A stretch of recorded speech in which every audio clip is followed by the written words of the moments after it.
Governor general and वॉइसरॉयज़ के इस series में आज हम लोग जानेंगे लॉर्ड हेस्टिंग्स के बारे में। हम लोग जानेंगे कि लॉर्ड हेस्टिंग्स ने अपने कार्यकाल में जब वो भारत आए थे as a governor general of India, तो उन्होंने क्या किया था और एंग्लो नेपाल वॉर आखिर था क्या।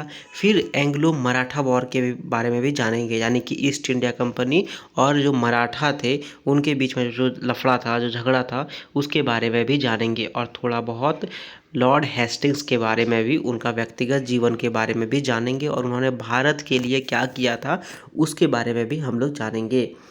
लॉर्ड फ्रांसिस रॉडन हेस्टिंग्स जो थे वो गवर्नर जनरल ऑफ इंडिया बने थे 1813 में, और वो 10 साल के लिए यानी कि 1823 तक वो भारत में रहे थे। उन्होंने काफ़ी बड़े बड़े काम किए। उनका जो कार्यकाल था उसमें काफ़ी अचीवमेंट्स देखने को मिला, कुछ कुछ चैलेंजेस देखने को मिला, तो उसी के बारे में हम लोग इस वीडियो में बात करेंगे। बट पहले उनके बारे में थोड़ा सा जान लेते हैं।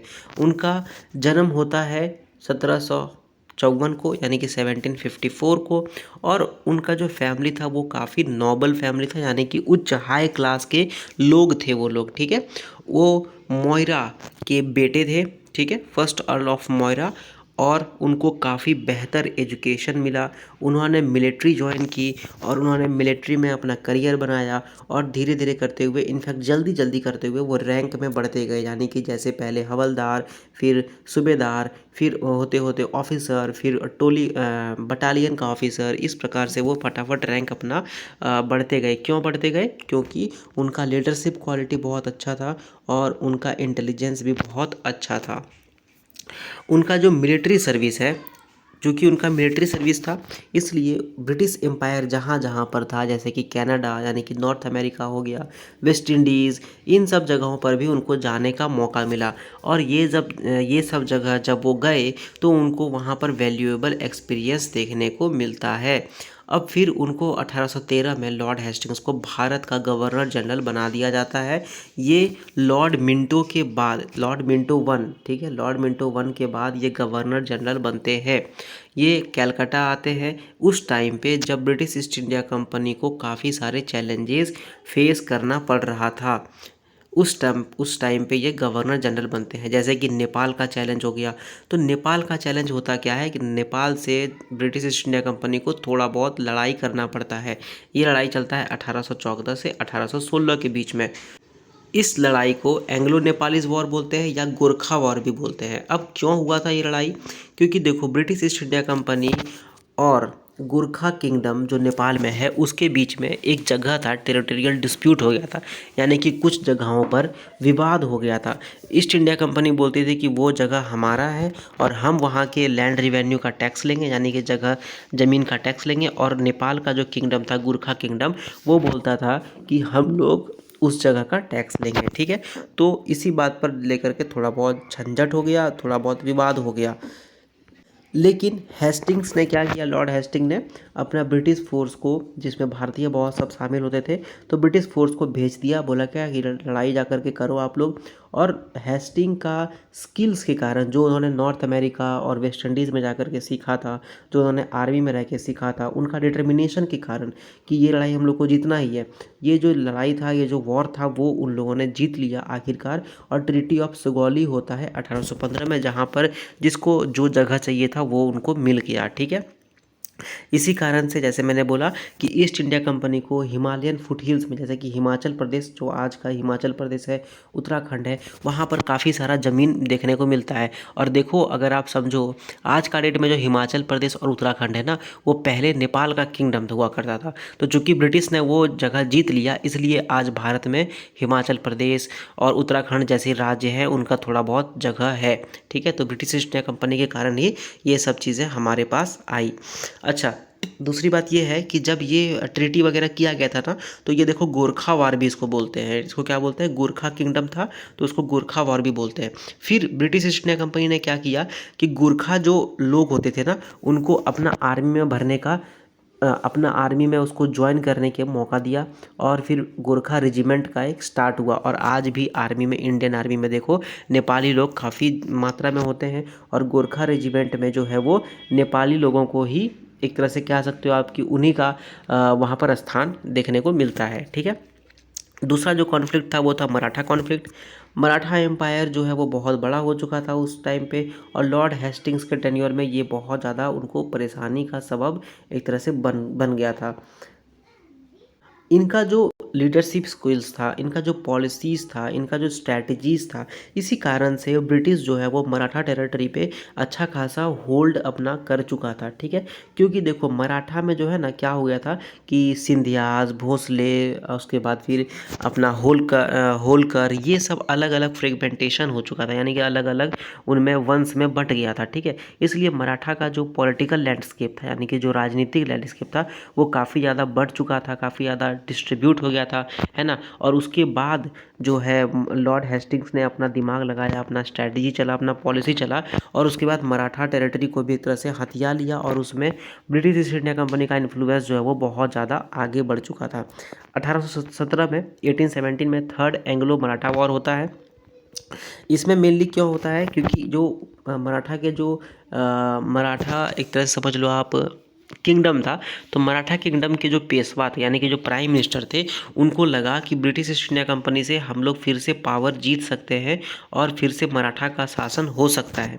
लेकिन लॉर्ड हेस्टिंग ने एक डिसाइसिव एक्शन लिया, यानी कि ऐसा एक्शन लिया जिससे कि कुछ डिसीजन निकल सके, और उसके बाद उन्होंने मराठाओं को हरा दिया।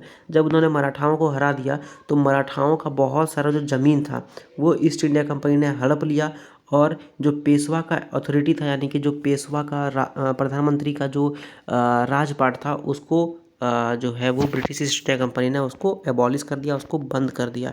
पेशवाशिप जो है वो बंद हो चुका था, ठीक है। उसके बाद इन्होंने लॉर्ड हेस्टिंग्स ने, जैसे हमने देखा कि नेपाल में इन्होंने थोड़ा बहुत अपना अंदर ज़मीन कर लिया, मराठा में इस ब्रिटिश ईस्ट इंडिया कंपनी ने अपने अंदर ज़मीन कर लिया। तो इस तरह से हम लोग देखते हैं कि लॉर्ड हेस्टिंग ने एक पॉलिसी निकाला था कंसोलिडेशन और एक्सपेंशन का। जैसे कि नेपाल में क्या किया, अपना जो ज़मीन है वो बढ़ा लिया, अपना जो एरिया है वो बढ़ा लिया, और ब्रिटिश का जो इन्फ्लुएंस है वो काफ़ी ज़्यादा भारत के इंडियन सब कॉन्टिनेंट में काफ़ी ज़्यादा बढ़ गया था। इनके लीडरशिप जो है, इनका जो लीडरशिप क्वालिटी है, इस कारण से ब्रिटिश कंट्रोल पूरा जो है इंडियन सब कॉन्टिनेंट में बढ़ गया। ब्रिटिश ईस्ट इंडिया कंपनी जो है वो इंडिया में डोमिनेंट पावर बन गई, और फ्रांस वगैरह जो है वो पीछे छूट गए। अब बात करते हैं हम लोग उनका नेटिव प्रिंसली स्टेट, यानी कि जो भारत में अलग अलग जो राजे रजवाड़े हुआ करते थे, उनके साथ उनका कैसा रिलेशनशिप था। तो राजाओं, रजवाड़ों, नवाबों के साथ उन्होंने सोचा कि यार हर जगह लड़ाई झगड़ा करना ईस्ट इंडिया कंपनी के लिए सही नहीं है, और जो तथ्यात्मक जो तरीका है, यानी कि ठीक है आपका एरिया है, आप रखो, हमको ट्रेड करना है, हम लोग ट्रेड करेंगे, ज़बरदस्ती का झगड़ा झंझट इन लोगों के साथ नहीं करना चाहते थे वो, ठीक है। उन्होंने जो है वो अलायंस का, यानी कि दोस्ती का हाथ बढ़ाया बहुत सारे नवाबों के साथ, बहुत सारे लोगों के साथ जिनके बारे में ब्रिटिशर्स सोचते थे कि ये नवाब सही नहीं है, तो उनका जो एरिया होता था, उनका जो राज्य होता था, उनमें वो सब्सिडियरी अलायंस का कोशिश करते थे। सब्सिडियरी अलायंस से क्या होता था कि ब्रिटिश लोग जो है वो अपना कंट्रोल उस नवाब के ऊपर, उस नवाब के राज्य के ऊपर कर सकते थे, ठीक है। उन्होंने अपना डिप्लोमेसी स्किल्स दिखाया, मतलब कूटनीति वाला स्किल्स दिखाया, ताकि वो नेगोशिएट कर सके एक ऐसे जगह पर जहाँ पर ब्रिटिशर्स को भी लाभ हो सके और नवाबों को भी ज़्यादा दिक्कत ना हो, ठीक है। ब्रिटिश ईस्ट इंडिया कंपनी के में ये सब अलायंस के, ये सब मित्रता के कारण जो है ब्रिटिश ईस्ट इंडिया कंपनी का अपना इन्फ्लुएंस जो है वो बढ़ने लगा। उनका मिलिट्री प्रेजेंस जो है, सेना का जो प्रेजेंस है वो बढ़ने लगा, और इससे क्या हुआ, प्रिंसली स्टेट लोग में थोड़ा दबाव पड़ा, और प्रिंसली स्टेट लोग जो है ये चाहते थे कि ब्रिटिश ईस्ट इंडिया कंपनी हम पर हमला ना कर दे, हमारा राज्य ना छीन ले, इसलिए उन्होंने ट्रिब्यूट्स के तौर पे, यानी कि तरह से कहो कि मतलब गिफ्ट वगैरह के तौर पे बहुत सारी चीज़ें जो है वो ब्रिटिश मिलिट्री को, इनफैक्ट ब्रिटिशर्स को, इनफैक्ट ईस्ट इंडिया कंपनी को देने लगे। साथ ही साथ उन्होंने जो ब्रिटिश मिलिट्री था, जो ब्रिटिश आर्मी था, जो ईस्ट इंडिया कंपनी का आर्मी था, उन्होंने उनको ये भी इजाज़त दी कि आप जो है हमारे राज्य में आकर के ठहर सकते हो, रह सकते हो, यानी कि तरह से कहो कि इनके कार्यकाल में ब्रिटिश ईस्ट इंडिया कंपनी का इन्फ्लुएंस बहुत बढ़ गया था, ठीक है। अब इन कल्चरल और इंटेलेक्चुअल कंट्रीब्यूशन क्या था, लॉर्ड हेस्टिंग ने इंडियन कल्चर और इंडियन हिस्ट्री के प्रति बहुत ज़्यादा उनको रुचि था, उनको काफ़ी ज़्यादा वो अप्रिशिएट करते थे।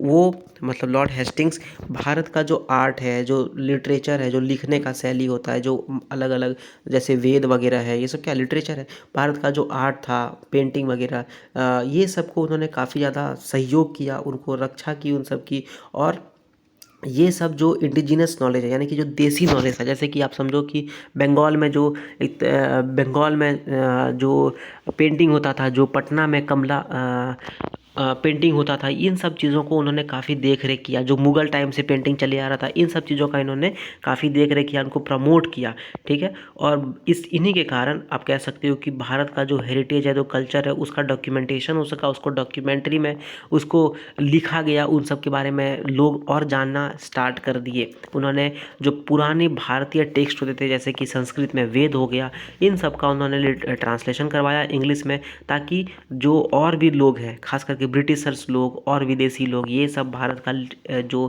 पहले का जो लिटरेचर है, इन सब के बारे में जान सके, ठीक है। अब अगर एडमिनिस्ट्रेटिव रिफॉर्म्स के बारे में बात करें तो लॉर्ड हेस्टिंग्स ने काफ़ी सारा एडमिनिस्ट्रेटिव रिफॉर्म्स लिया भारत में, ताकि ब्रिटिश ईस्ट इंडिया का जो काम करने का शैली है वो जो है वो चेंज हो सके। सबसे पहले उन्होंने क्या किया, प्रिंसिपल ऑफ डिसेंट्रलाइजेशन, यानी कि जो सारे पावर्स वाइस रॉयज़ के पास होते थे, गवर्नर जनरल के पास होते थे, जो छोटे मोटे सिपाही वगैरह होते थे उनके पास कोई पावर नहीं होता था। तो ये चीज़ उन्होंने स्टार्ट किया कि सिपाही भी थोड़ा बहुत अब पावर दिखा सके, है ना। जो रिवेन्यू कलेक्शन है, यानी कि जो डिस्ट्रिक्ट कलेक्टर होता है, वही एक तरह से पहले रिवेन्यू कलेक्ट करता था। तो अब क्या किया गया, और उनसे जो नीचे वाले जो ऑफिसर्स हैं वो भी अब रिवेन्यू कलेक्ट कर सकते थे, टैक्स वगैरह कलेक्ट कर सकते थे। जो छोटे छोटे जैसे कि अब कस्बा का जो पुलिस थाना है, उसको थोड़ा सा पावर दिया गया, ठीक है। तो इस प्रकार से क्या हुआ कि गवर्नेंस बेहतर हो गया, है ना। उसके बाद जो ऑफिसर्स हैं उनमें काम करने की शक्ति थोड़ी बहुत बढ़ गई, और एडमिनिस्ट्रेशन बेहतर हो गया। इन्हीं के कार्यकाल में कलकत्ता मेडिकल कॉलेज का इस्टेब्लिशमेंट होता है।